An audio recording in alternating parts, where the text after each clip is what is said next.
Hello there! Today on GVN Live, we will be talking about 3DO and Atari. I'm Fight Club Hubs, and welcome to GVN Live.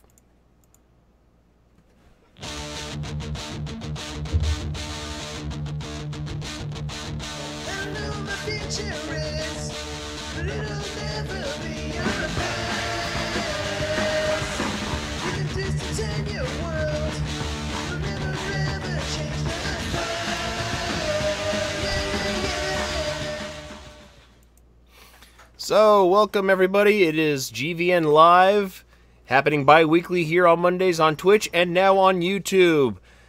With me is Jan, Mark, and Nick. How you guys doing today?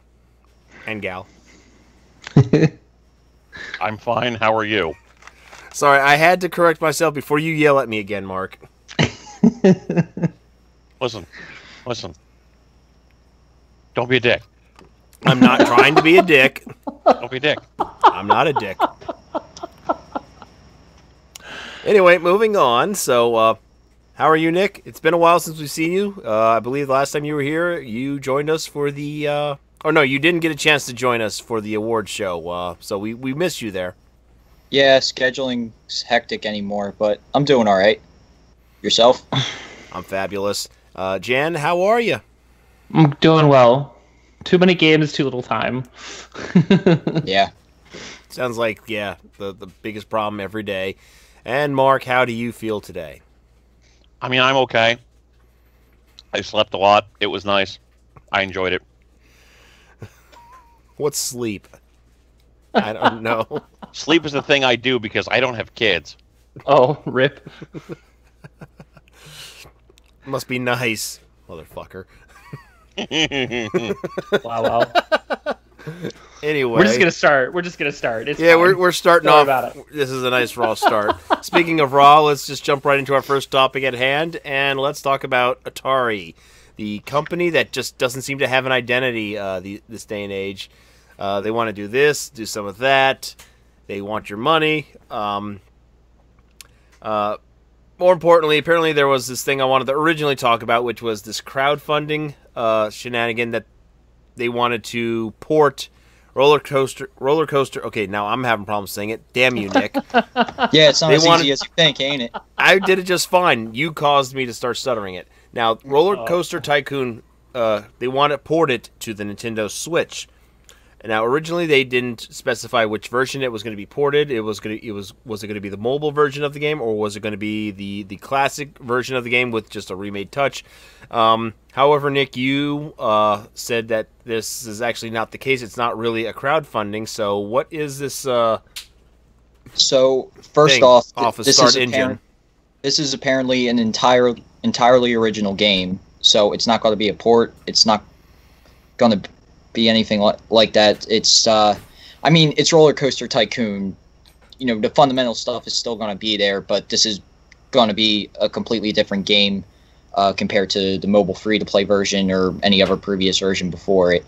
So what they're doing here is they put the pitch for the game out on a funding platform called Start Engine, and it is crowdfunding, but not in the way that Kickstarter or Indiegogo works. This is more, I guess, sort of a traditional way, for lack of a better way of putting it right now.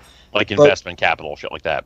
Mm-hmm. Yeah, basically, the people that at Atari or representing Atari are making the pitch, but they're making it on this site instead of going directly to investors, and now the responsibility relies on investors to fund the project. And this site, Start Engine, had to go through regulations with the Security and Exchange Commission. It has rules and regulations set under the Jobs Act, which is the Jumpstart Our Business Startup Act. Yeah, so there's federal stuff involved here. You kind of just want to pitch questions here, and I'll try to answer them as best I can based on the research I had, because from what I found about Atari, there's just a lot of stuff going on, and it's kind of everywhere. And quite honestly, I didn't expect to be go deep, go this deep down the rabbit hole here because So- there's a lot of stuff. Yeah, we're gonna have to unfortunately go a little deep into the rabbit hole. We're gonna go back at least about 17 years when Atari was just a dying brand, and at that point, a little upstart company by the name of Infogrames came in and bought Atari, using them as like a secondary publishing house, using them to publish games on both PC and console. One of the After about a year or so, then Atari was completely absorbed into Infogrames, and Infogrames literally just changed their name to Atari. So Right, they essentially just took Atari and started wearing them as sort of a skin suit. Mm-hmm. Because the name Infogrames had functional viability, sort of, but nobody was talking about them as a branding platform. So their mentality was, well, let's take the Atari brand and attach it to ourselves, just because even though Atari's dead, they still have some value, and that the Atari that's been around for the past couple of decades now at this point has been Infogrames with the Atari skin suit on tap. Mm-hmm. Now, for at least several years, I would say halfway through the last console generation with the 360 and the PS3 and the Wii U, Atari just pretty much disappeared. I think they tried to change their business model to go more mobile gaming, because I can't recall any games that they really published for a time being, including they did publish some games on the PC, but they were like the original Neverwinter Nights and Neverwinter Nights 2 games. They published them for BioWare at the time, I believe, right, Mark? Was it? They did for a little bit. I was saying this before the show, but I think their last major console game of note was the Ghostbusters game in 2008 or 9. Yeah, that was like literally almost 9 years ago or so.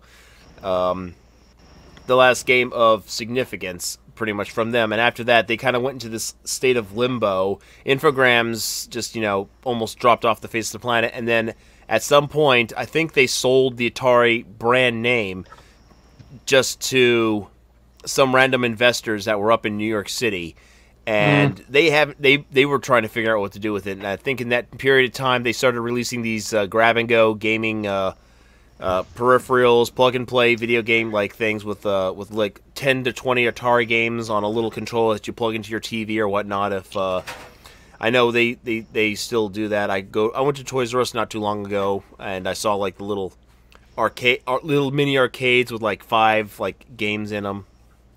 They also quietly really made a space for themselves in the mobile gaming market. Yeah. I mean, a bunch of casino games, simple free-to-play games using their properties from the past. They did it quietly, and I mean, it's kind of hard for our demographic to notice it because it's really not our thing. But they've kind of existed in the background this whole time. Yeah, and Atari didn't really make a splash until last year with the big announcement of theirs, the big announcement of the Atari box, where they just mentioned it around E3, but they didn't give out any details until September of last year. We talked about it briefly on GVN Live back in October, and we were just speculating on is this even a good idea? And at this point, the Indiegogo page, as you pointed out, Nick, it's still not up. It's just sitting in limbo as well with the rest of the with the rest of Atari's scheming or whatever. So what's going to be going on here? Does Atari at this point really should just go away? Is there really a purpose for them to be just trying to make a name for themselves? I don't know the CEO's name, but he seems to want to take pride in the Atari brand name. It's Frederick Chesney. I think that's how you pronounce his last name. If not, Chesney. Chesney. If it is, well, you just confirmed that. But if I mispronounced it in any way, I'm sorry. You're probably not listening to this anyway, but whatever. If so, I. But yeah, I mean, I don't think Atari's going to go away. Like I said, they made a nice space for themselves in the mobile gaming market. So even if the roller Coaster Tycoon Switch game doesn't work, and if the Atari box ever happens or not. I think the company, the way it is now, it'll be fine. It's just not the company that we've come to know anymore, and probably won't ever be that again. Well, the thing to keep in mind is that it hasn't been in years, you know? Mm-hmm. Like, the original company, as we knew it, back from the 80s and 90s, died multiple times over. Mm-hmm. The original company that was just the Atari game development platform died when Infogrames bought that brand name and branded their game publishing to that. And then the proper Atari organization died when Infogrames bought them out in like 2001 or 2002, and just rebranded their whole business line as Atari. Atari SA, yeah. But even then, like back when Atari declared bankruptcy in 2013, everything that was the reinvented version of Atari was washed away like Noah with the flood. And the Atari that exists at this point is a zombified shell of a skin suit monster. It's the weirdest goddamn thing at this point. And the past couple of years of decisions for Atari in general have just been shit. You know, they sold off a bunch of their brand names that they weren't really doing anything with and could have, but like just weren't. You know, they sold off Star Control, they sold off Total Annihilation, they sold off Test Drive, they lost the Dragon Ball Z license for the games they had publishing. I think the only things that they really own at this point that anybody gives a shit about is Roller Coaster Tycoon and Alone in the Dark. Mm-hmm. And Alone in the Dark has been mostly irrelevant at this point. I don't even want to say irrelevant. Like, it's been kind of insultingly frustrating in a lot of respects. Yeah. Like, the Alone in the Dark remake, a lot of people, a lot of gaming hipsters, I'm just going to call it what it is. A lot of gaming hipsters like to talk about what a secretly great game Alone in the Dark was. And Tycho from Penny Arcade loves to talk about how people will someday wake up and realize they really loved it.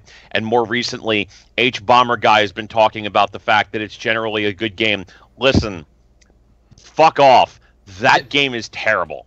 This is the 361. I will never, right? ever. I will. What's that? It's the 361, right? Where you open your jacket and look down to see your inventory. Mm-hmm. Oh, God. I will never think that was a good game.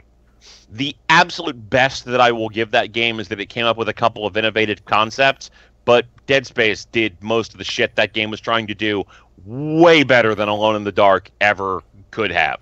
And to answer Fun Push's question, yes, we're going to get to that at some point. It's okay, Atari, you tried. Yeah, but I mean, no, it isn't okay. They didn't try.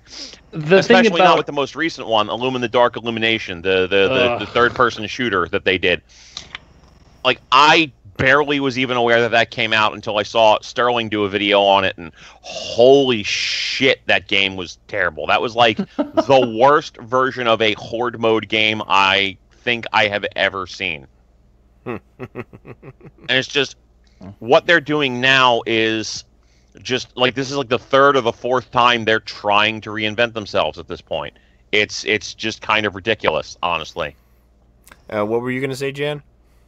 Well, so the thing I think is interesting out of all of this, though, is just that the fact that since the original press release in September, we haven't heard anything else about it, crowdfunding or not.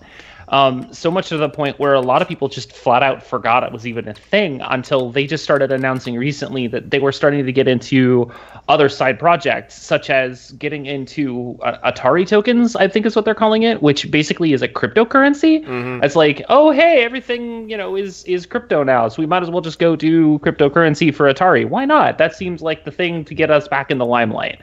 And I'm like, this all just seems like a desperate grab for me, because at this point, Atari is a name that, if you're under the age of 21, probably don't remember, and under the age of 18 and a gamer have no idea what that name is, other than maybe if you played Neverwinter Nights.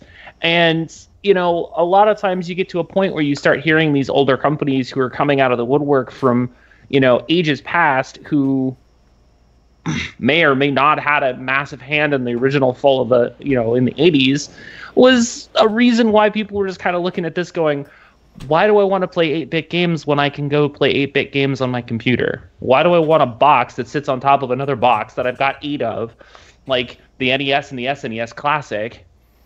Nostalgia is nostalgia, and the trip is there. But the problem is that you look at these kind of things, you're like, it's going to be based on the Linux operating system. It's got a full access to an underlying OS. It has a custom interface. It's got HDMI out, USB, and SD card sockets for both classic and current games. Like, that sounds super ambitious. And it also seems like it is super open for somebody to just crack that box and throw whatever they want onto it. It's basically a portable Linux box, and all you have to do is just turn it into whatever you want, which, if that's the case, then why aren't we not just using PCs? Because at this point, there's reasons why people only play the NES and Super NES Classic. It's because of the nostalgia. It's because of the games that came with it. Not so much that you're basically giving us a cheaper version of what I would assume was just a Steam OS box.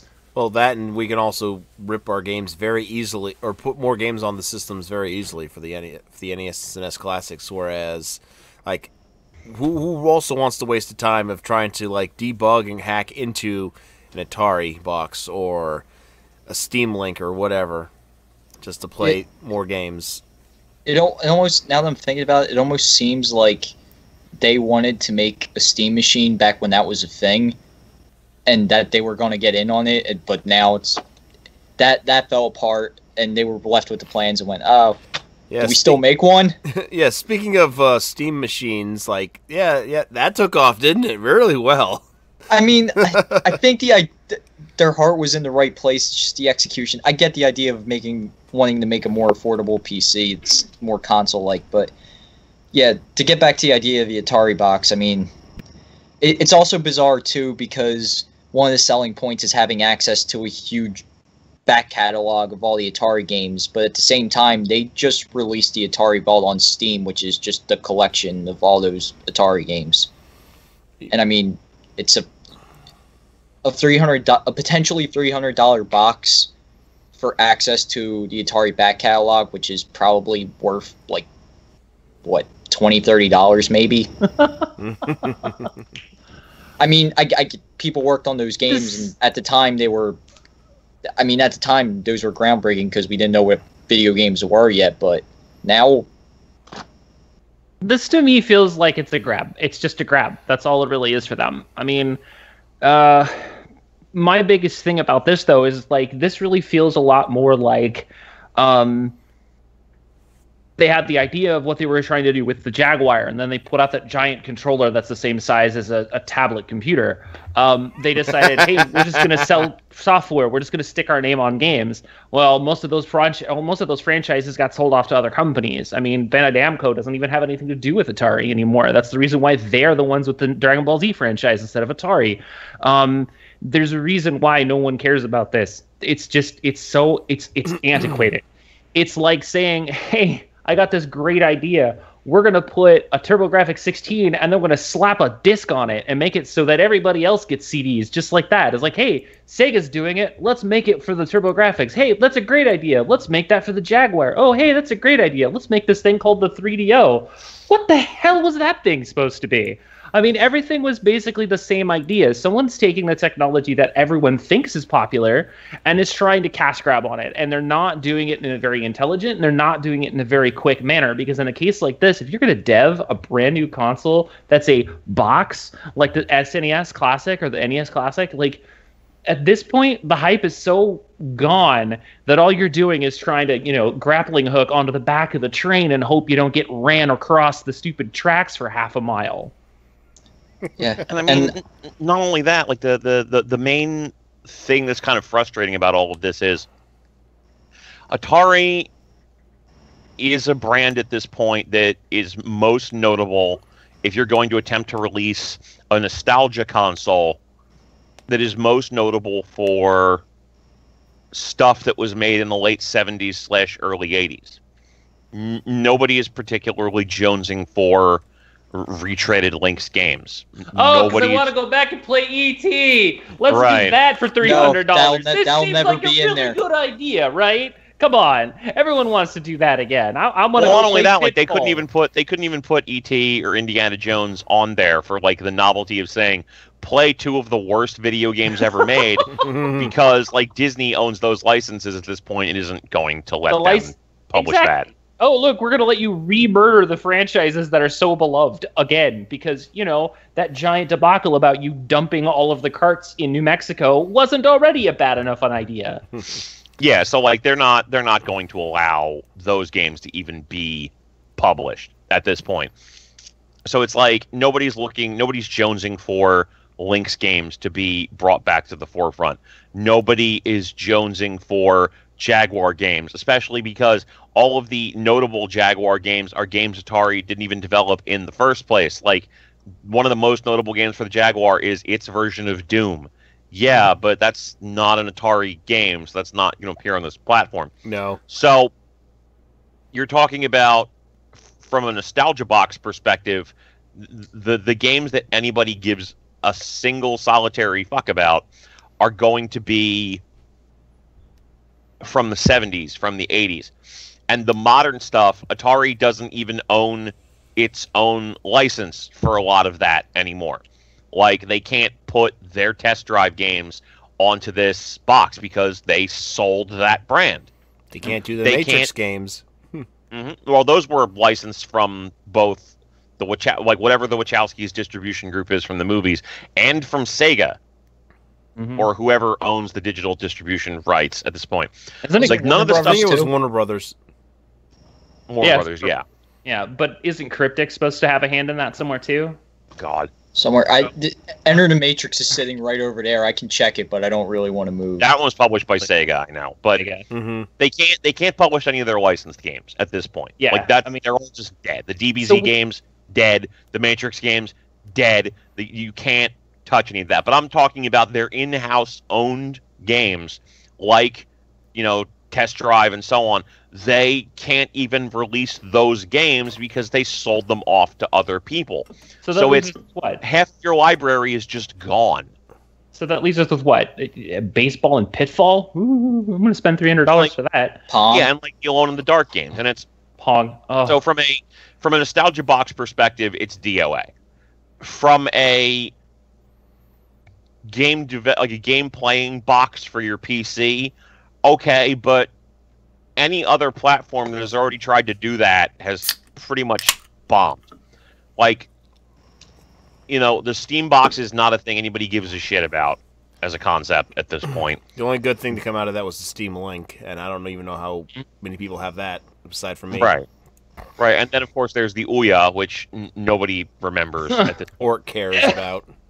Yeah, so it's... Oh, look, it's a Square Android box that I have, 4 different ways to play without It's literally just it's just a little Pi computer, retro Pi in a little box. That's all. Yeah, it's a Pi. Yeah, why?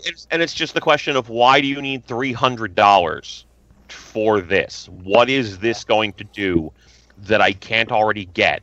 It's going to have the Atari name on it. Eat shit from a butt. That's nobody cares. Nobody cares. Yep. Nope, not one.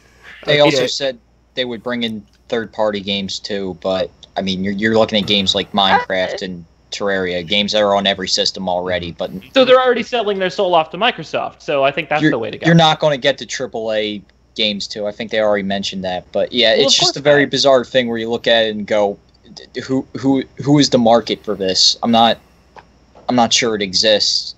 And if even so, there's probably something better to get in place of it. So, I mean, there is. You could just get a PS4 or a Switch or an Xbox, and or pretty much download it on Steam. Yeah, that too. So, aside from the fact that Atari doesn't know what the fuck it's doing, as you mentioned, Jan, somehow it's profitable. Yeah, go figure. But somehow they went around and decided to go and make their own cryptocurrency, and cryptocurrency is something I'm still, trying to familiarize myself with over the past year. I assume Bitcoin is one of those, right? Or am I thinking, or is that completely different? That is cryptocurrency, yes. Cryptocurrency okay. is Bitcoin, yes. So, it's nothing unless you believe it is something. Yeah. So, what is the point of even making your own cryptocurrency? I mean, how does that exactly work? This is my wheelhouse. All right. Mark, please. So, Bitcoin was kind of a thing that was created a while ago as a decentralized currency that wasn't really owned or operated or maintained by anybody. Two groups of people think this is the best idea. The first group are people who are kind of anti-government nut jobs. And I want to be clear, most of the people who are looking at this as a decentralized currency are anti-government, yes, like they don't want the government involved in their stuff. But a lot of the people who are really invested in Bitcoin as a thing are the nut job factions. So it's the anti-government nut jobs who don't want the government involved in their currency. They don't want the government involved in their life. They're kind of sort of the off-the-grid weirdos, which, whatever. But then the other side is, well, criminals. So you have this deregulated this unregulated, decentralized currency that everybody owns and nobody owns at the same time. And it's kind of a case where the main people who are investing in it in the beginning was the people who absolutely did not want the government associated with them in any form or fashion, whether it be because they were paranoid or because they were doing bad things. Flash forward a few years, and Bitcoin has become kind of a big deal. And, like, there's money in it. There's constant bottoming out and regrowth, bottoming out and regrowth, bottoming out and regrowth, because the vast majority of the money that's coming into it is people who are buying it with the express intention of selling it. You know, speculators, investors, things like that. People are treating Bitcoin like the stock market. Yeah, I was just about to say, it sounds like it's just turning into its own form of the stock exchange. Right. Mm-hmm. The problem is that whenever somebody comes up with an idea that can make money, what happens is that one person does all of the work to make the default version of it, and then a whole bunch of other assholes show up and do their me too version of it that might be better, but are probably worse, and are just there because they're fucking grifters who just want to make a buck off of people by attempting to get in on the ground floor of an idea. And we see this in every industry. In video games, it was, well, we came out with Doom. Oh, here's every shitty first-person shooter knockoff ever. You know, DDR came out. Oh, here's DDR, but with diagonals now. You know, shit like that. In the world of streaming, Netflix came up with the streaming platform, and now everybody's trying to undercut that to the point where there's like 15 different streaming platforms.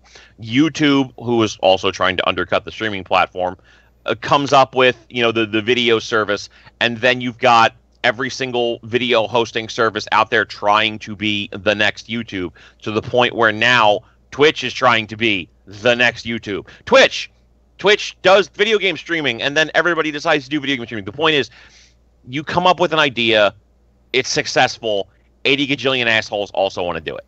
So that's where we are now. Bitcoin itself has essentially kind of bottomed the fuck out, because all of the speculators sold off, and it's just at its rock bottom, presumably. It may come back, it may not. That's not really my particular point of concern. But a whole bunch of other people are also trying to create cryptocurrencies in the wake of Bitcoin becoming a big deal.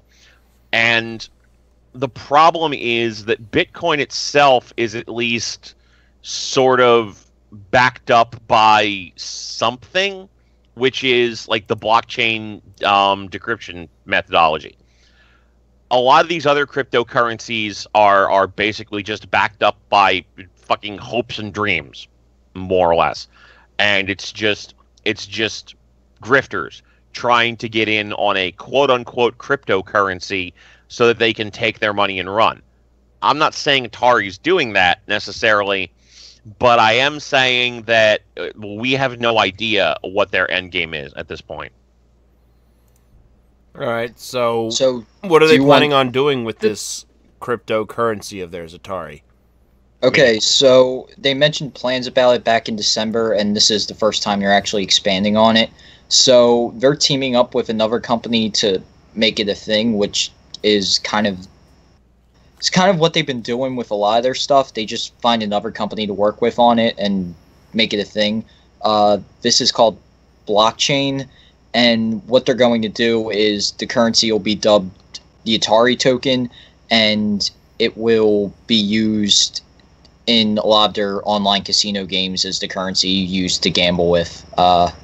So my guess is you throw real money to get Atari tokens, and that's what you use in game. I don't know how that's going to work exactly. That's going to have to wait to see how they pull that one off, my guess will be a while. A lot of this stuff just came from the press release where, Chesney just gave the generic statement about how it's going to work and how it'll benefit the company. According to the Bloomberg article I found leading up to the show, their shares jumped 60% after they announced it. So that was probably a good day for them. So pretty much there's really nothing really significant going on in regards to the cryptocurrency. It's just, hey, we've got something. We're going to partner with somebody. This is going to be a thing. I mean, unless you play one of their casino games, I can't see this as being something you would worry about otherwise. It just seems like it's going to be a minor change to some of their games, and I don't know if it's going to have any use outside of it. Or outside of them. Well, the thing is that cryptocurrency in general doesn't necessarily have a lot of use. Generally speaking, a lot of people. There's two ways that you can get most cryptocurrencies. The first is because all cryptocurrency is based off of the blockchain method. It's essentially mining data, like mining information out of the blockchain, verifying information from the blockchain, et cetera, so on. There are two ways that you can get money. The first is to transform your real money into digital currency, into the cryptocurrency, through some type of an investment service. The second method is by actually mining for it yourself, which usually involves having some type of a machine that can decrypt blockchain and get data from it. Okay. Now. Okay, so just quick correction. Yeah, I blockchain is just. Can you clarify what blockchain is, Mark? Because I think I messed that up. No, it's fine. The simplest way that I can define blockchain is it's data, essentially. It's records. So what happens is how blockchain works is it's literally just a chain of blocks. So that's why that term is used. You can think of it as, like, the simplest way to think about it as if you open up, like, say, an Excel document and you start putting stuff into the cells, you could imagine each cell in an Excel document as a block. It's literally just a record of data. In blockchain, everything that is linked together is linked together cryptographically. That is, like, it's linked together using some type of security measure that obfuscates the data inside of it. So when you're using blockchain, what usually happens there is that people go through and they verify that data to make sure that it is the way that it's supposed to be, that it is what it says it is. That's how Bitcoin mining works. You go through and you verify data on the blockchain, and eventually you will find unmined data, which in turn gets you cryptocurrency. Okay. All right. But the company that handles their casino games is called PowerPlay. It's a Paris-based company, so that was actually a company. Blockchain. I remember blockchain from the article, and I think I just misunderstood what that meant. So thanks, Mark. Okay. So moving things along back to Atari, and just to quickly wrap it up so we can get on with the show. Does anybody even think at this point that it's a good idea for what Atari is attempting to do with going into two different types of business practices right here, both with what they're trying to do with a roller coaster tycoon, and trying to continue pressing on with the Atari box, and then trying to create this cryptocurrency? We'll start with you, Mark. Depends on what they want to do with it. If Atari is attempting to be a legitimate organization, a legitimate company that is attempting to, for lack of a better way of explaining it, if they are attempting to be an actual, an actual proper corporation, no, absolutely not. It's going to blow up in their face. It's going to be horrible, and it's going to go completely to shit. If their intention is to just grift on people's money and make whatever amount of, cash they can, absolutely it's a great idea because they're going to get money involved from, the stock sales and things of that nature. The major problem here is Atari is, again, they have publicly traded stock. So it's the idea of them attempting to grift people out of money is difficult to fathom and believe. So I have to assume that they are doing this with the legit intention of this being like good business practice. If that's the case, no, it's going to fucking blow up in their face. It's going to be a terrible goddamn idea, and it's going to put them even further in the hole than they already are. All right, your thoughts, Jan? I think that in the idea of trying to make it for doing Roller Coaster Tycoon for the Switch, I think is probably not a bad idea. Roller Coaster Tycoon is still a very popular franchise. It still has a fairly sizable user base, and putting it on an actual mobile console that's outside of, Android or iOS devices, which, let's be honest, aren't exactly the biggest screens unless you're going to try to put it on a tablet. And then again, why would you worry about it? If you're going to be taking a Switch somewhere, you might as well try to put some games on it that you actually want to enjoy. Roller Coaster Tycoon is a nice time killer. You'll be able to put some stuff together, touch a few things here and there, get a few things built up, and then go play another game while that's building in the background. It's the same thing as you do it on the Android or the iOS versions of it. You're just going to go in, make some modifications, go out and check your other games. I do it. Mark does it. We play our mobile games all the time. So it's like, to me, it makes sense as an idle idea in the background. But if that's what they're going for, great. If they want it to be this big, popular reinventing of the franchise, which doesn't sound like it is because it looks like it's basically just a modified, updated port, I really don't think they're going to do much more with that.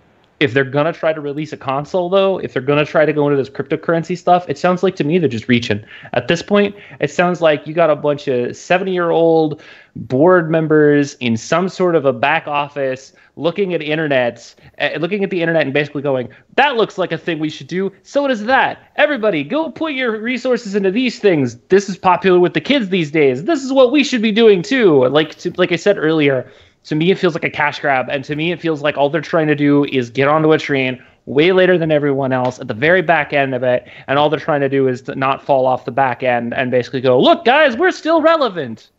You know what else is popular with the kids these days? Eating Tide Pods. Anyway. We are not talking about Tide Pods. I'm not even going to get there. Yeah. Let's move on. And your final thoughts, Nick, before we move on to the next topic.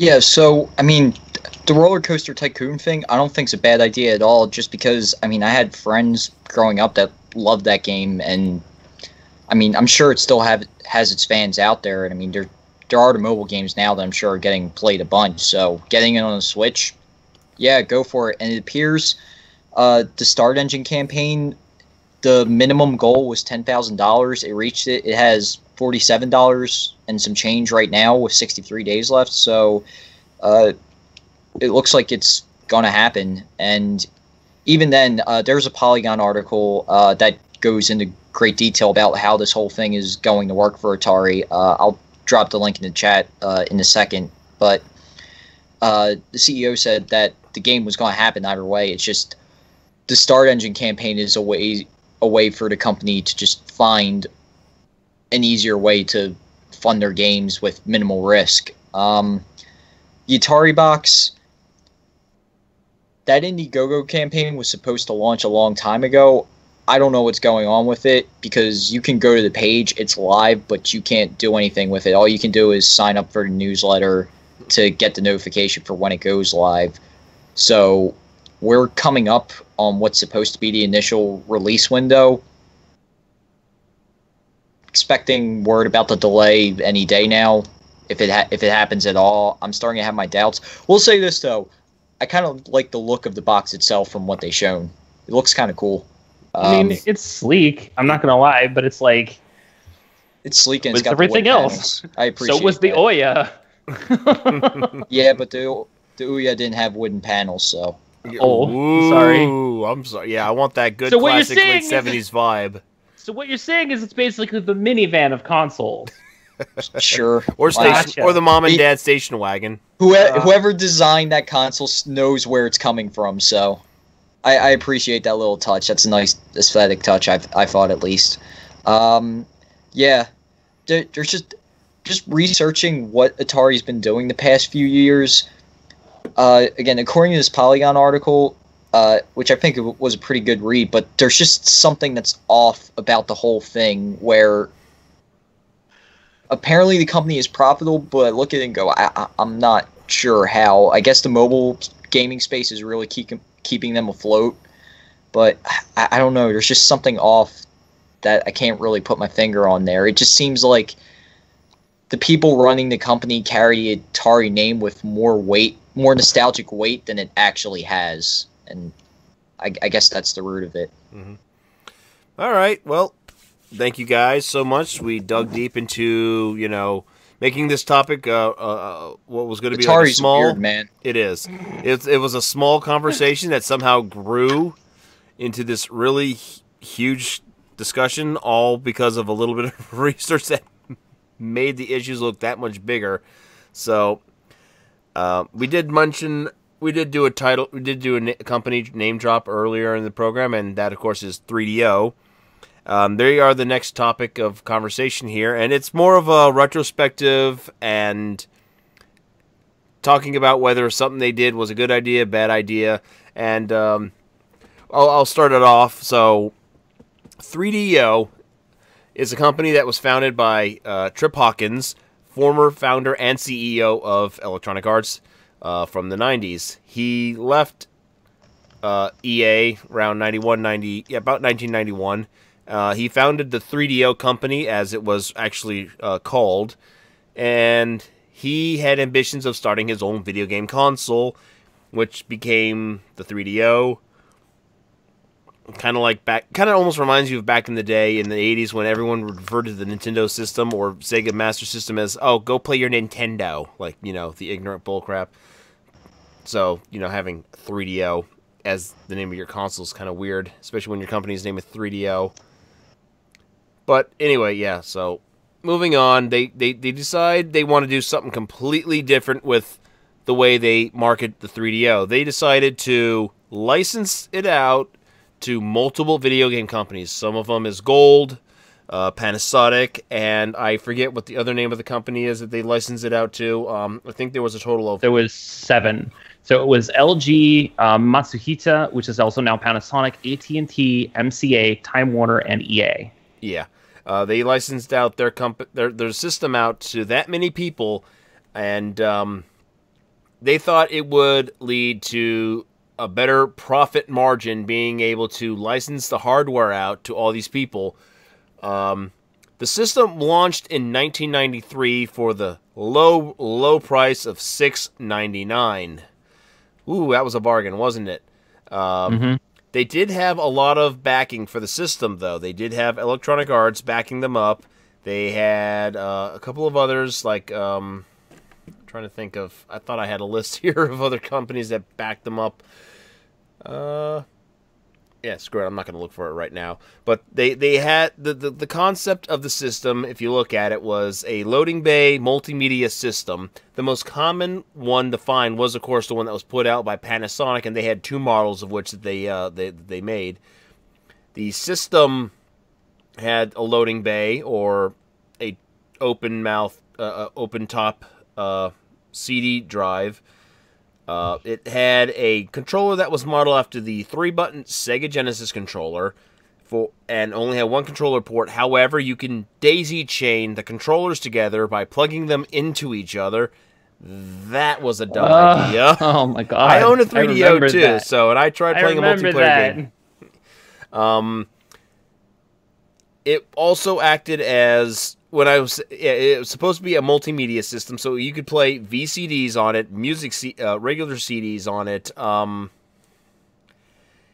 They were really just trying to be ahead of the curve back in 1993 with this system.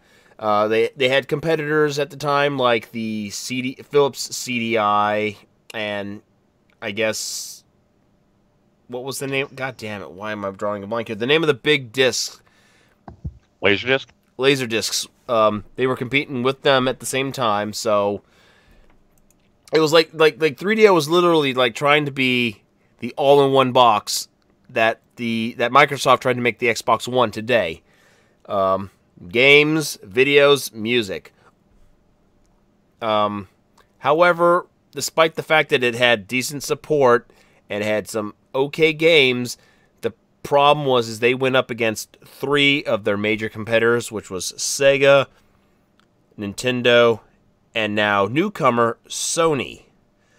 Also, somewhere mixed in there at the same time, back in 1993, you had the Amiga CD32. I think the Philips CDI came out around the same time, and the Atari Jaguar, I think, came out a year later, or did it come out in 1993? I forget. I think it came out a year later, but I think it was 94. 94, yeah. So, like, within the span of 2 years, from 93 to 95, with the new generation of consoles coming out, you had literally a clusterfuck of competition right there. You had the big 3, and then you had everybody else in the very bottom of the fighting for scraps, pretty much. And 3DO was not really in a good place for that. So I'm going to start handing this off over to you guys, starting with you, Mark. Where did 3DO go wrong with the way they tried to market the system? And what could they have done better in order to like stand out above, to be able to compete with Nintendo, Sony, and Sega?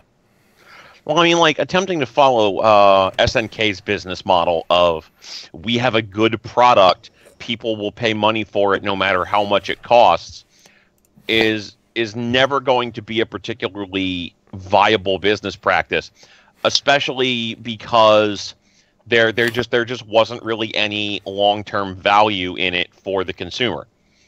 Like the Neo Geo, as a platform, mostly existed for as long as it did because people were also using it for arcade machine purposes. So you would get the Neo Geo with like the multiple bay cartridge slot add-on device, and you would use that for the arcade machines that would have like 6 games in one. And that continued to be a consumer product for years and years and years, despite the fact that like nobody you knew owned one, because it was something that could be applied to the arcade scene. Yeah, the 3DO was never going to be able to cash in on that. So it's, if you are going to charge an exorbitantly large amount of money for your platform, it needs to have something on it nobody else has to offer. And a lot of it. Like, the most expensive console has never been the winner in console gaming's in the console gaming cycles, in console gaming's generations. Nobody buys the most expensive one.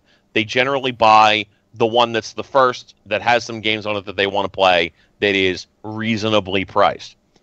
So coming out of the gate with no brand name associated that anybody cares about, no games associated that anybody cares about, at an extremely high price point, nobody's going to give a shit about this. Being on like the bleeding edge of technology has never helped anybody, with the possible exception of Sony's PlayStation 2 and having a DVD drive. Like, nobody else has ever cared. Having a Blu-ray drive never mattered for the PlayStation 3. Having a CD drive never mattered for the Sega CD. It was just a comedy of errors. There's no one thing 3DO could have fixed to magically be viable in that marketplace. It would have required a complete restructuring of what they did in the consumer marketplace, top to bottom, soup to nuts, to be anything worthwhile. Okay, well, I think there could have been one thing that they could have fixed that might have helped them out in the long run, and this question is going to appeal to you, Jan, right here. 3DO, released or licensed out their product to 7 different companies, so we had 7 different models of the 3DO. Do you think in the long run this really hurt them and caused more confusion amongst consumers than anything else? Like, they didn't know which version of the system would be better than the other, even though it was technically the same hardware across the board. Do you think this would have helped them out, at least in some regard, if they just consolidated it into one console? I think maybe, but I think the other part of this also sort of goes back to the idea of basically what the whole title of this entire section that we're talking about is the 3DO, or how EA kills everything. Uh-oh, we lost Jan. Back in a minute. I love. Yeah. Right. Anyway, so like I was saying, it's basically how 3DO or how EA kills everything. Basically, the idea was that they were going to market these consoles between all of these different manufacturers, except for the fact that, yeah, basically it looked like a giant VCR. Especially the Panasonic one. If you look at a picture of the original Panasonic 3DO, it was basically a VCR. The front panel of it, where the CD tray was, it looked like you could just stick a VHS tape in there. Yeah, I have that model. The thing about it is that they had a really great No! Jan, come back! where it... This is why I hate Skype so much. We really need to fix that. Yeah, we didn't get around to testing Discord, so we'll get on that soon. Anyway, baseline is 3DO had a really interesting concept because at its core, it was a CD-based system, which was something that was a little bit more ahead of its time, considering the fact that its 2 major console competitors were the Super Nintendo and Sega Genesis.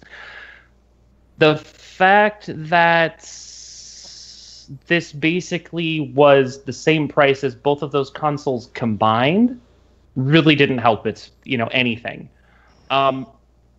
Knowing, though, that you had multiple companies working on the same console at the same time, why didn't they just try to market each individual console to a different platform?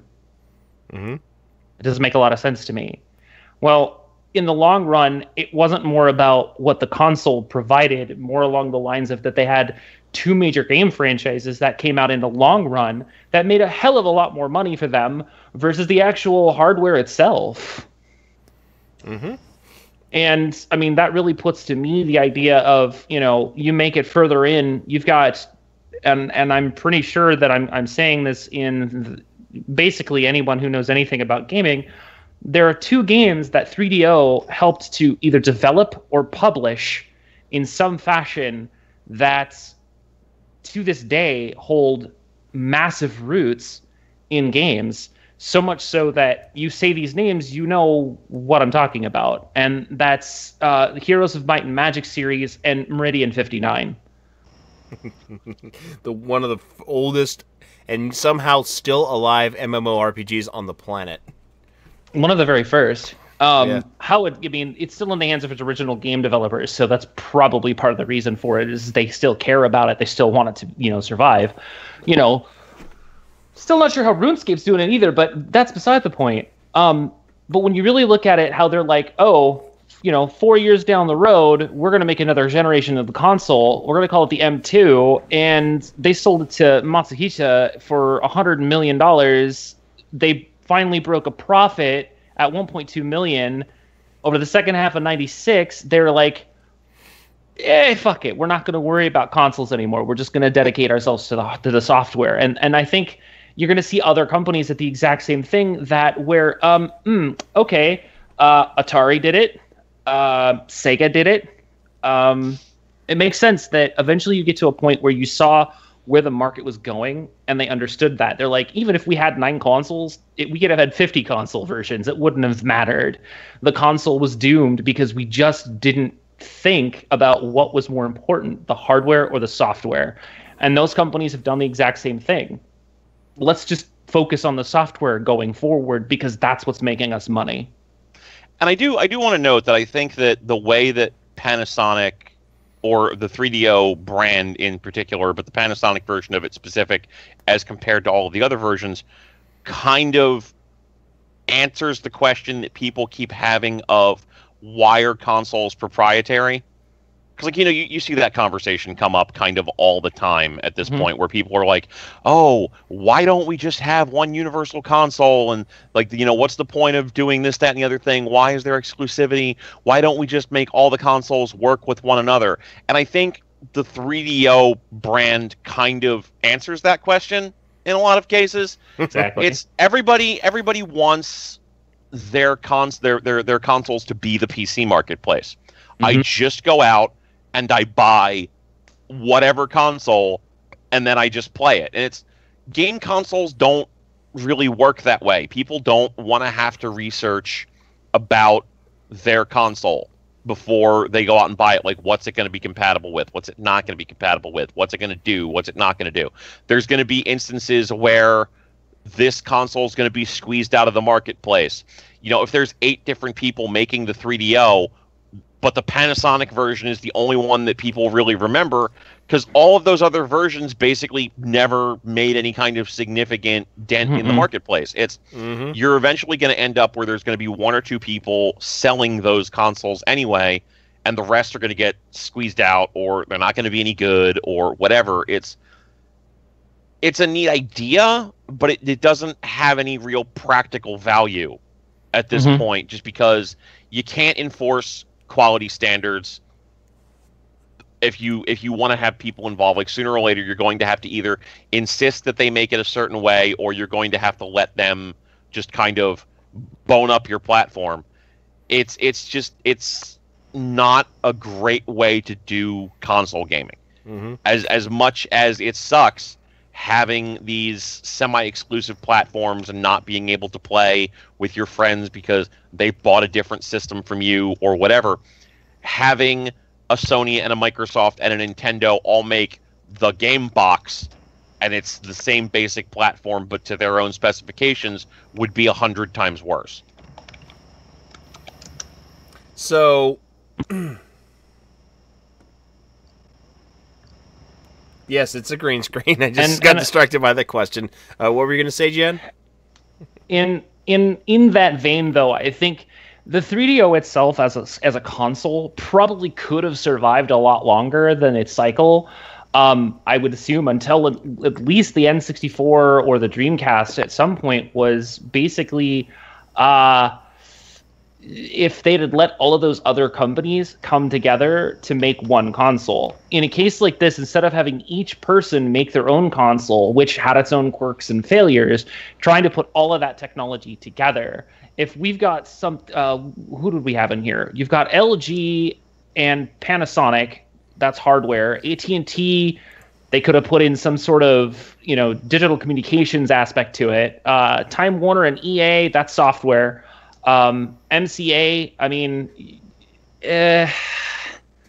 that's music, You've got the ability to put in quality, hardware that could give you all kinds of decent soundtracks, or the ability to store or even download music from your AT&T connection.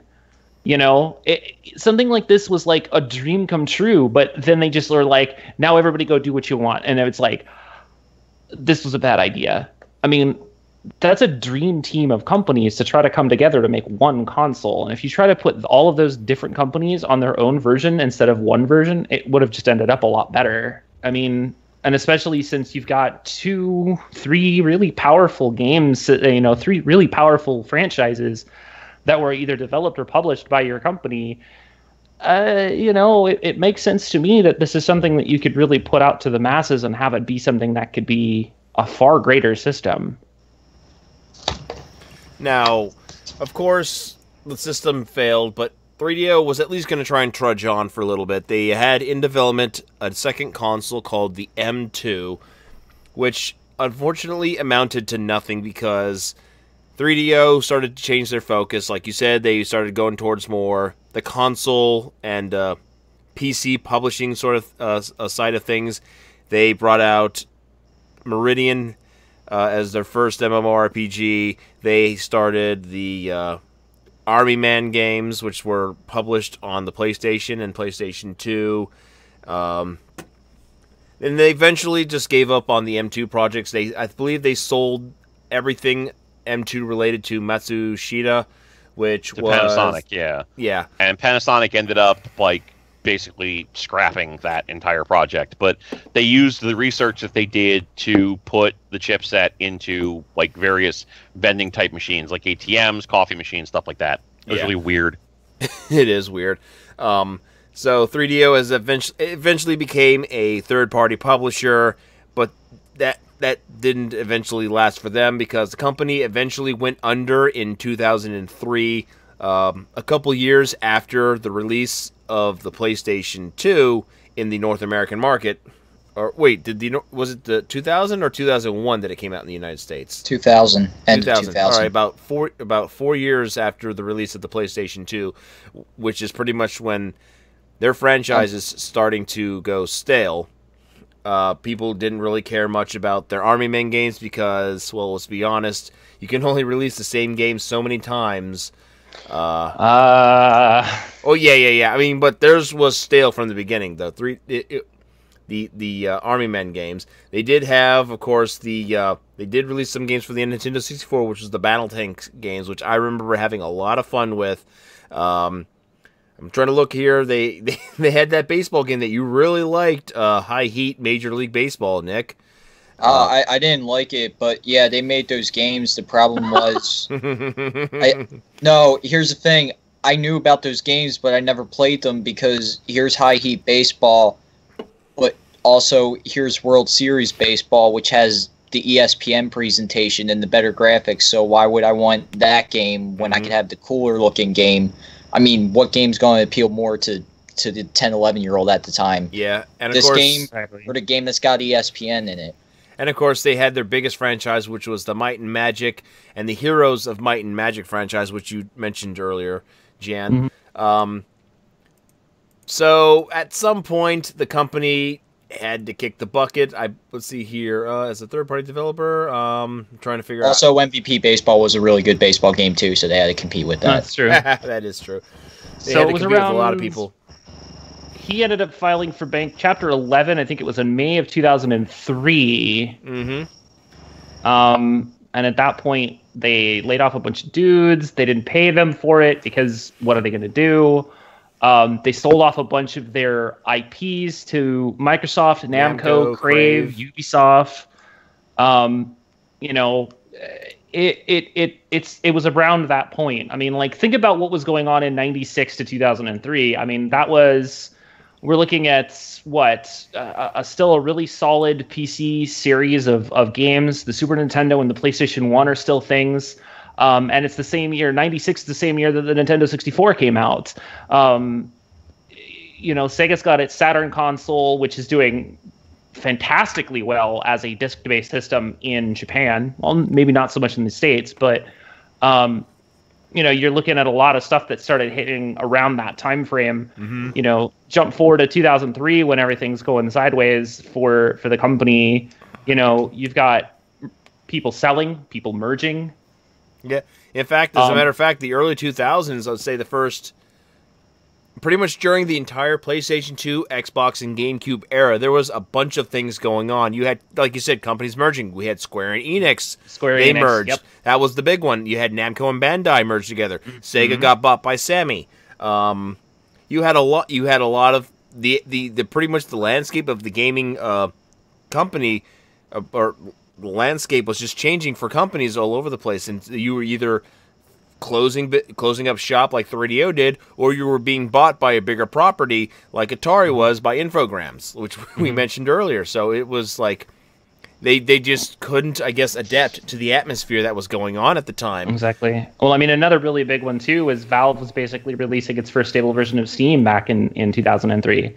So once again, you've got all of these big name companies that you've never really heard of, just like 3DO, who are doing far better and far bigger than anything that Panasonic 3DO had even thought about being able to put together. And here it is now that you've got all of these other major companies that are buying out and merging, and it's getting to a point where now you're just like, well, what are we going to do? Software it is.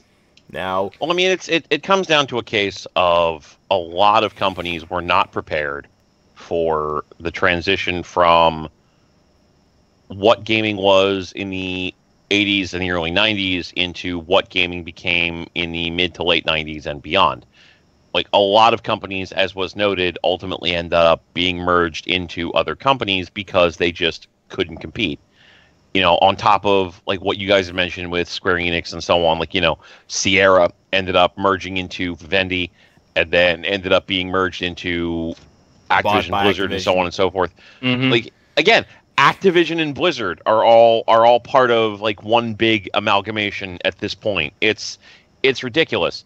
So it's a lot of these companies were just not prepared, and you either needed to merge or you were just going to die off. The bigger problem, I think, is that outside of the Heroes and Might and Magic games, the 3DO company was not releasing anything anybody gave a shit about.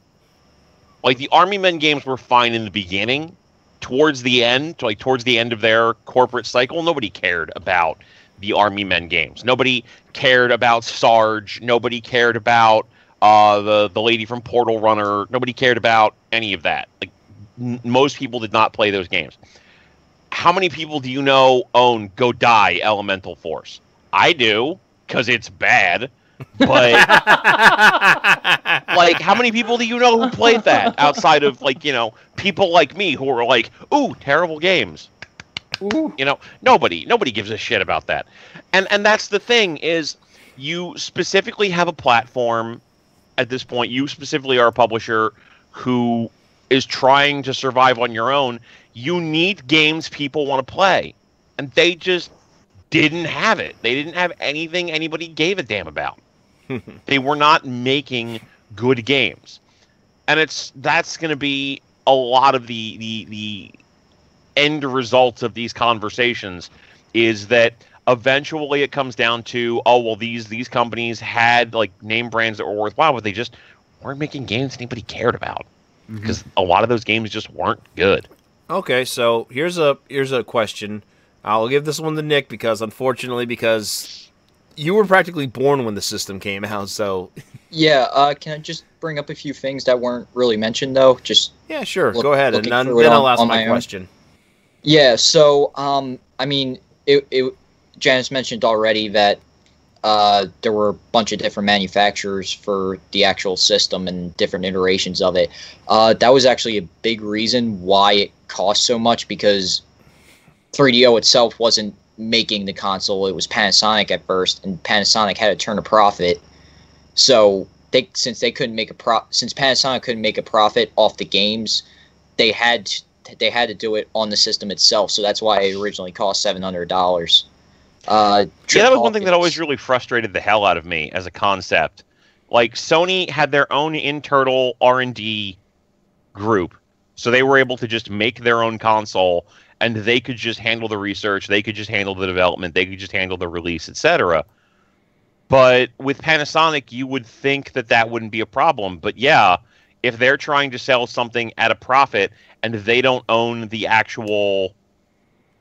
like the actual license associated, all they're making money from is that hardware. Mm-hmm. So that's a really shitty business model. Yeah, and Trip Hawkins, just in a bunch of post-mortem stuff afterwards, there's articles where he was interviewed about. He even said that was a mistake, where it really should have been just one business handling everything as far as making the console goes from the start.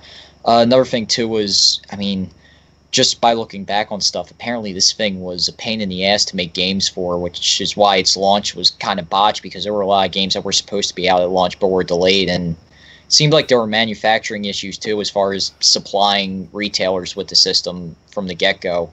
I mean, you guys you guys were around at the time, so you would probably be able to speak better for it than I could. But do you remember hearing anything like that or anything similar? I never heard anything so much about it being hard to make games for, because that really went straight to the Sega Saturn. Because people were bitching about how the architecture of the Sega Saturn was just such a pain in the ass that made it very hard to even go so far as make fully functional 3D modeled games. 3DO, on the other hand, with their console, I would say it wasn't as difficult to program for, because some people were able to make ports easily for the game. I mean, you had a lot of games that were on the Saturn, the PlayStation, and on the 3DO. Games pretty much like the Road Rage series, the very first Need for Speed, Gex, Pode. Trying to think of that. Sir. Pode, whatever. Pode. Pode. Oh. I prefer saying it Pode because it's a stupid game and a stupid title. It just seemed like that it had another major issue going for it, which was the lack of exclusive games for it. And pretty much any exclusive games that it did have were either canceled or they were published on other consoles after the death of the system, pretty much. So 3DO was pretty much just shooting themselves in the foot from the get-go. Yeah, I guess it was just a matter of getting familiar with the technology, so I'm not sure what the dev cycle was like leading up to launch. The main issue between the Saturn and the 3DO, as far as the actual manufacturing of video games for it, was the architecture of the actual Saturn. The programming that had to go into what they were making for the Saturn was far more difficult because it was a newer version of the technology than what they were doing with the 3DO and the CDI and the Sega CD and the 32X. All of these games that were coming out in these higher resolution, higher polygon count style systems weren't really able to catch up to what the Saturn was doing. The Saturn was well ahead of its time. So was the Dreamcast. Both of these systems that Sega released were so far ahead of their time that they have games. I mean, for Christ's sakes, they're still making games for the Saturn and Dreamcast in Japan. Like, if you don't look it up, you don't know it, but it's the truth. Like, they are still companies that make games, retro games, specifically for those consoles, because they're only still trying to, like, basically say this console, even though it never made it in the States, still has a life in Japan, to a point where there's still enough people making games for it. They're still only hitting 80 to 90% of the actual technology's limitation because of the way the architecture of those systems worked. So when the 3DO came out, it was like, oh, this is so much easier. Mm-hmm. Now, interesting little fact, the port of Doom for the 3DO only took 10 weeks, and it was done by one person. And I almost got a chance to have her on our show last year, but she never replied back to me after, we shot some emails back and forth. She said she pretty much had a 10-week deadline to try and port Doom to the system. So she did all the programming. That's all she had. 10 weeks, and what you got is what you got. It was a crappy game, but you know what? One person in 10 weeks, I would say that's, pretty valiant. I hope she got one hell of a bonus after that. I think she got screwed over, if I recall. Pretty sure she's probably one of those people that got fired without pay once they decided to file for 11. Yeah. So, well, was she an employee of id, or? No, she was an employee of a company that decided they wanted to do video games and had absolutely no knowledge or experience in the video game industry, and they just hired her to port the game over, because the CEO at the time was pretty much just going around saying, oh yeah, Doom is popular, we have to have it on this system. Our company has absolutely no reputation whatsoever, but we somehow secured a license to port this game over to the 3DO, so let's do it. Oh, God bless her. Yeah. Just another thing about manufacturing of the actual console being by someone else. I I wonder what the coordination was like just between 3DO, the company, and then Panasonic, and then an actual third-party dev, because that might have been a confusing triangle too, for all we know. Hey, what's the specs? I don't know. Go ask Panasonic. Okay, how do we make games for this thing? I don't know. Ask 3DO. I wonder if there was any confusion like that. I'm sure there probably could have been. There had to have been, because also with Panasonic, they released a upgraded model with extra RAM in the system and a kind of a BIOS that allowed you to, check on your data for your games and stuff like that. But then Panasonic wasn't the only ones making the thing. Nope. Mm-hmm. So yeah, it's like how you. It's bizarre. It's the 3DO's build cycle was basically the same idea as trying to dev games on Android platforms. There's so many different variations of devices and so many different variations of the Android operating system that it just doesn't make a lot of sense to try to manufacture to one baseline if some of the newer phones can't handle it for some crazy reason because it requires a specific kind of graphics processor and those phones don't have it. It was the exact same idea. All right. Well, I got one final question today. We'll go around the room with this one, and this one is we'll start off with you, Nick. So was this your question from earlier? Yeah, the question I was going to ask. Today. Yeah, no, it's okay. It went to some good places. What do you think about somebody going out and buying the 3DO brand name and trying to bring it back as a video game publisher? Do you think that should be a good idea, bad idea? Just let it stay dead.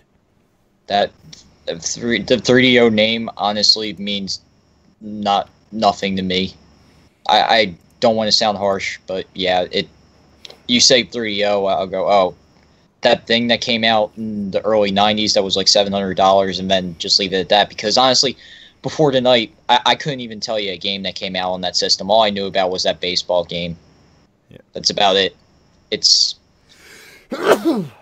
Goddamn kids. Think about it. We're old, but I mean, think about it. You bring that name out now, you're going to have me, everyone in my age range and younger go, who? The what?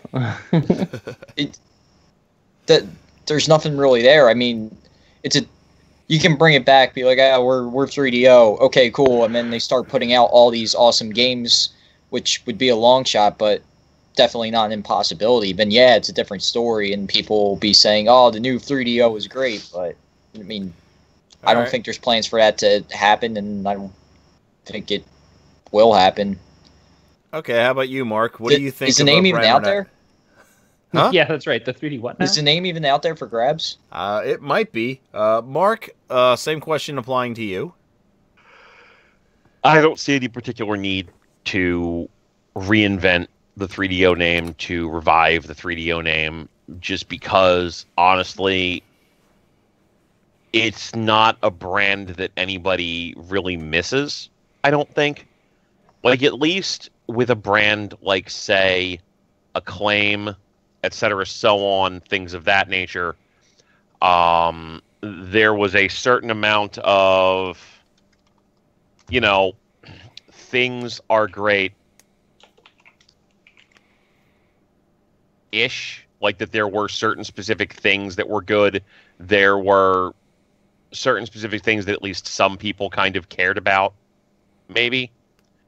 I mean, I didn't particularly like very many of their games, but at least you can point and you can go, you know what, the Mortal Kombat port that they did was fine, the NBA Jam port that they did was fine, they brought us Psychic Force, that was, there was stuff over the long history of their existence that at least a few people will be like, yeah, okay, that's all right. For 3DO, it's like, a lot of the stuff that they are notable for, they didn't develop, and a lot of the stuff that they developed, they aren't really notable for. There's just not any particular value in reviving that brand name. It's not like an Atari, where Atari was a company that at least had some historical value. 3DO was the maker of a console nobody bought, an and a bunch of games that nobody really cared about. It would be like trying to make, another Go with the TurboGrafx brand name. You could, but why bother? Yeah. Why? Game cards that are basically the same size as a PCMCIA card. What? Can I add another personal anecdote? Sure. Is that okay?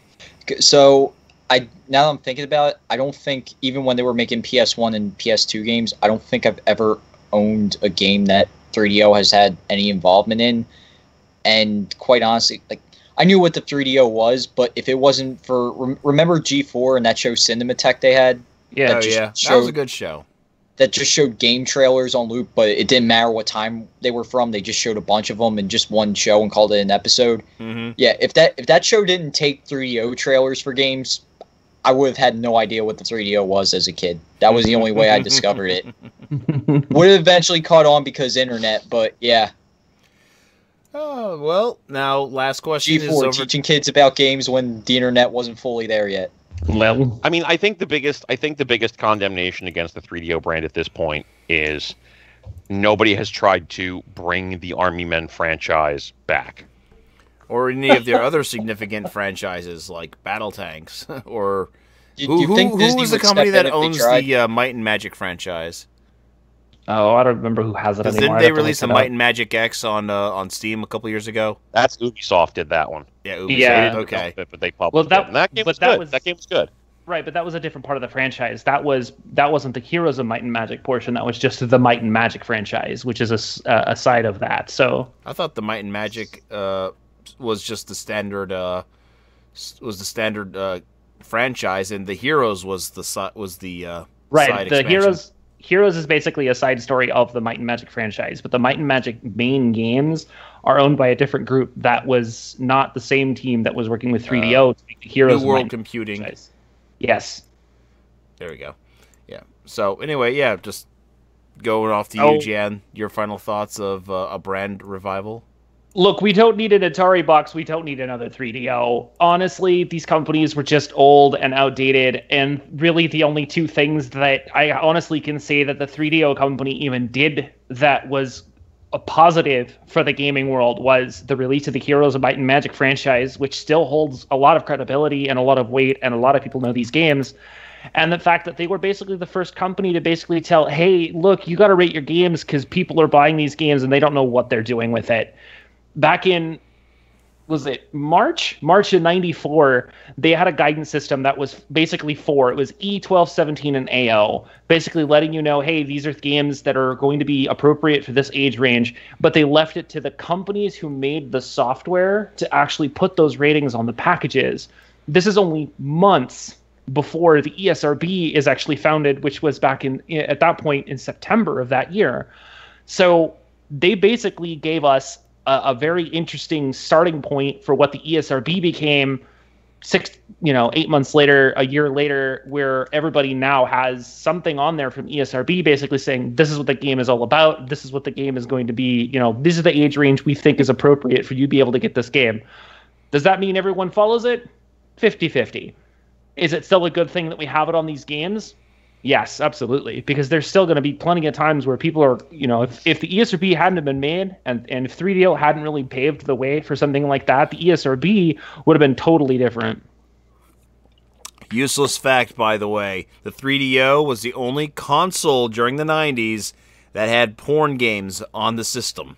Yep. Thus, the creation of the AO rating through their little rating system. Yep. So, Thanks. thank you, 3DO. Thank We you. really Thank needed you. that. We needed porn. We really needed to play controls with one hand. Thank you. All right, so, thank you. Plumbers don't wear ties.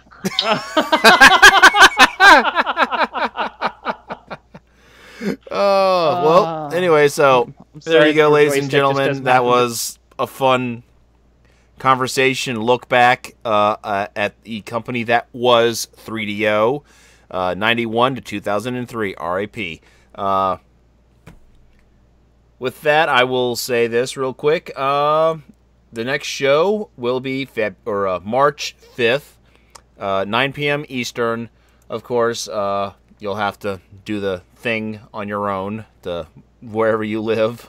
I'm not calculating that shit for you. It's getting late. I'm getting tired, but I'm gonna still play Monster Hunter afterwards. Yeah, you are. Yeah. Can I say one more thing? Yeah, Nick, go ahead. All right, I mentioned MVP Baseball tonight. I miss MVP Baseball. However, it coming back would mean EA is handling it, so no. Well, yeah, I want Bases Loaded back, but Jellicoe isn't around to publish them. So, yeah. We're all going to suffer in our own little ways. So, with that, anybody want to make any plugs? Mark? Jan? Mark? Not at this time. No plugs. Jan, do you want to plug anything? I'm actually starting to do regular streams every weekend on Fridays and Saturdays, from about 8:30 to about 11. It's still kind of a work in progress. I don't really have anything super fancy lined up for it, but it's mostly just me playing the games that I play, which is usually Final Fantasy XIV, Monster Hunter, Final Fantasy Dissidia, and a variety of random mobile collection games that I've been playing. So it's just me hanging out with people, having fun, playing games. It's really nothing super fancy, but I'm trying to get back into the regular swing of things, and it's worked out pretty well so far. So. Yeah, I mean, all right. I still do my regular streams every Saturday, starting 8:30 p.m. Eastern Standard Time, give or take, at twitch.tv/MarkBWriting. And this past week we did Monster Hunter World, but the week before that we did a board game, Vanguard of War, and I like to try and alternate live board games with video games of various types. So. If you're into seeing live board games played by people so you can just check them out or see if there's something you'd want to add to your collection, you want to see various and sundry different video games, whatever works for you, feel free to tune in. So are you going to play Fear in the future?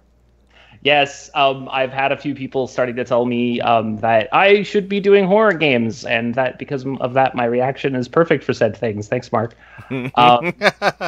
That was hilarious. Yeah. So, no! Oh no! What's your channel, by the way, Jan? It is wonderfully just not the same spelling because I'm terribly inconsistent about that kind of crap. It is twitch.tv/ExcaliburMight, but it's MYTE, not MYGHT. This is what happens when Twitter makes you have to use a different version of your name. But yeah, you guys can always stop on by ExcaliburMight. That's me. I'll probably put a quick link in the chat just so that we can make sure if you want to stop by on Fridays and Saturdays, by all means, come on up and we'll go from there.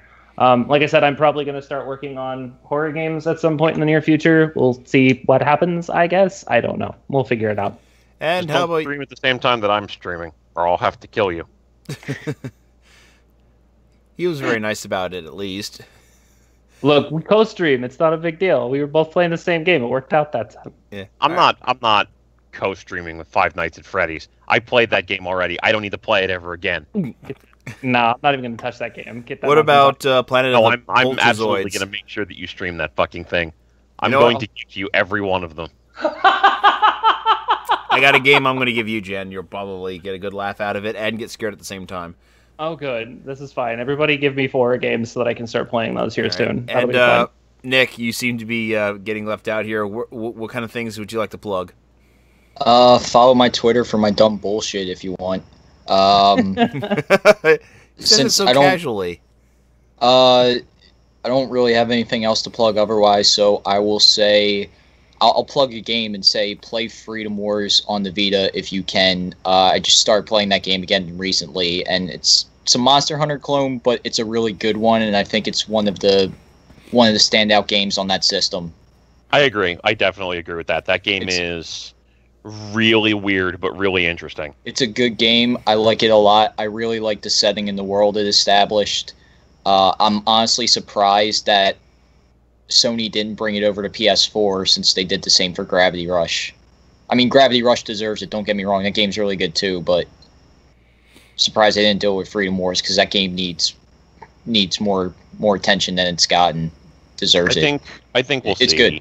with Monster Hunter still being as popular as it is, and especially with the explosion of Monster Hunter World, I would not be surprised if we see another Freedom Wars sooner rather than later, with its crazy-ass panopticons and personal kidnappings of robots and everything else.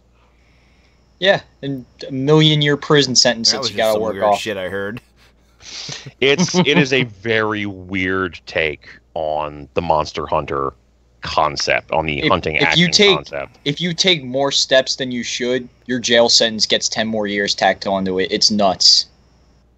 There's jail sentences. You start you're in prison in the game if you do anything outside of your basic when people are born in that world, you're born with a prison sentence just for existing.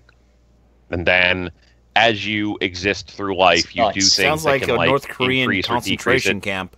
Whoa! The game's nuts. It's great. You have to earn the right to lie down. Yeah, it definitely sounds like a North Korean crazy. concentration camp. No, but seriously, it's a good game. People should try it. It's really good. So I'm gonna plug my shit. All right. So aside of bi-weekly on Monday nights with GVN Live, opposite Mondays I do my Free Step Dodge Dead or Alive 5 online tournaments. Tuesdays and Wednesdays. On Tuesdays, I stream Game Jam, which is just me and a bunch of friends playing a bunch of weird games online. I don't know what we're playing tomorrow, but last Tuesday we played Dead by Daylight. Wednesday is also our Three Vets and a Noob show, where it's me and my regular crew of Lance, Matt, and Rico as we, play games that Rico have never played before. Right now, we are now traversing through Borderlands 2, having a lot of fun as we go. So definitely tune in. All those shows start 9 p.m. Eastern Standard Time. So with that, I want to thank Mark, Jan, and Nick for joining me tonight. Thanks for having us again. And Definitely. to everybody out there, have a good night.